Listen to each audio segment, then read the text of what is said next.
I-O-P.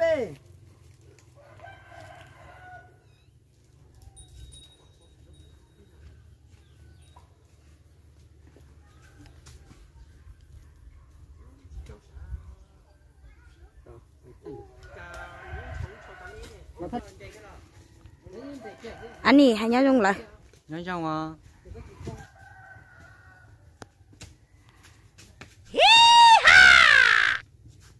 Chào, tôi chả có con nào. Chẳng có tao có thứ qua nhà nó cho nó có xin cho là. Là, lâu chào. Chào, ta đến đã mà có nhiều. Non đấy.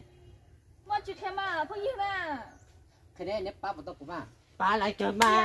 Mà chỉ ba tớ mà ba cái mà. Chỉ lo cởi nhau gì nó sẽ, mà cái này sẽ. Cái chơi nó thể một lần tôi tới khỏi chơi. Thôi. Bây giờ là tay tôi.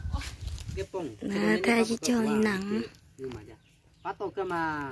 Không giỏi. Để tôi phải lần giờ trong trong nó ôn nó nè, tôi không có người ta thảo bé ít tuổi của cái này bỏ nữa mà, tại sao nó mua tụt xẻo, của chú bố thì hiểu cha nó không mua tụt xẻo nữa, thì phong cơ mà cha, em nó có tên bằng em hiểu cha nó họ thảo tụt xẻo mà, của cho nó phải ô xí đồ tụt số họ chơi mà, nếu như chỉ đồ cũng số rồi đi, chơi giờ mà chỉ chán nó giờ, chơi lú lú câu cho lú linh nó ha.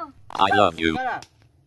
có thả thao đi chả mà của tôi lúc nữa tên mông tên của yếm phải tên của yếm nó được ta đâu đi coi là tên chỉ tên luôn nè chỉ tao hay các bảo nè cho mày câu một tàu tiền nó lúa hạ trống tỷ rong câu nè anh em một xin một chân nó lo năng một xứ ôi chà Ôi không đùa chị. Oh no. Cho mà to tí xíu. Nó tao tao bao nhiêu là. Không có lấy lấy chín nông soi à liệt à. Chứ châu lấy sản để tao nó khó khăn tia ấy nếu mà kiểu rong vỏ nó na. Hay đó mà. Phong thế ư na, ôn nó na. Giờ nè thì khi đầu nè nè bắt tao cũng nó chìm nó của trong na. Của tụi phong có hoặc của thảo bé sự bỏ này à. Thảo tôi yêu chúng tao nó mà lúc nó được cho cái của chú bố thì yêu chào với tao cũng biết về cái bây giờ nữ chia hai đứa cụ tia. Đời nữ thế cụ chơi có cho chết xin nó ná. Đây tấm bằng ấy cho lấy chăm à. Còn tấm bằng mà cụ cho nữ mua xí xô rồi mà ní chỉ đâu cụ cho xô rồi đấy không ngó. Anh em chú lăng nó. Mỏ lăng. Đó chỉ cho anh em mỏ lăng cần em mỏ xí em mỏ chỉ nói cho mình nè. Xô rồi cụ chỉ bố đi xí một xô tết thơ rong cô của xí cũng biết à. Lúc trong tí rong cô tết nó rong cô cũng như còn nó rong xé ta liao. Trên hai đứa cụ tia, ô cha nên đó cũng mua xí xô rồi nhưng chỉ tao kể xó xé đi nó tia. Thôi yo. Được cũng mà những xó xé hàng đấy ó. Chỉ cho của khai cái à. Cái cho rồi các bạn xe cái chuyện tết trong tết hạ tí rong câu đây à, nhập bao giờ? Chỉ cho buổi tết giờ. Em cha nó. Em có tao nó bự lên nhiệt gì nữa liêu cho liêu. Bự nhiệt gì cũng chỉ tao bự đuôi lại. Thôi giờ. Thằng nó toán giờ nó muốn đánh cho tao tức là con chỉ khẩn cô hết nè, hỏi chúng mình đánh cho chú tem đã hạt khó kia không? Câu các chú mà các chú rồi trời chỉ cả cái chút nào mù rồi. Ôi lên đâu mà lấy thế chỉ cho con chỉ cho à. Tôi nó sẽ tên nó tới để chủ số con này. Thôi giờ. Chỉ cho nó nhé hay là chủ mà nó chỉ sợ là bao à ơi à. Tên nó bông tên phan tàn à. Nhà thì nhà bông ơi sẽ tôi nó cái chuyện cho ơi và nhiêu à bao à. Bông bay. Thế nó có sao? Thôi rồi bay hả? Khẽ cái nó đây. Thôi bay. Ôi lên nhét kia đó. Ôi đấy cái mà chỉ tao nó mà. Chúng tệ lời trước kìa.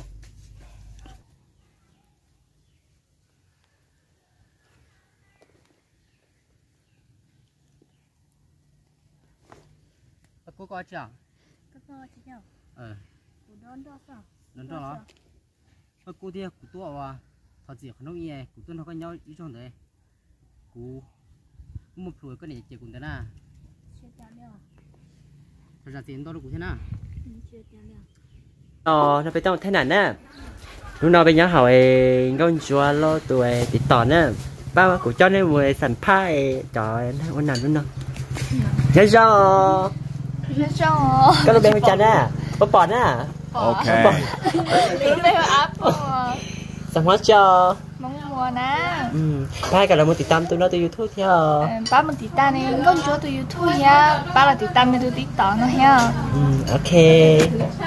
Cái này các cháu không bao giờ.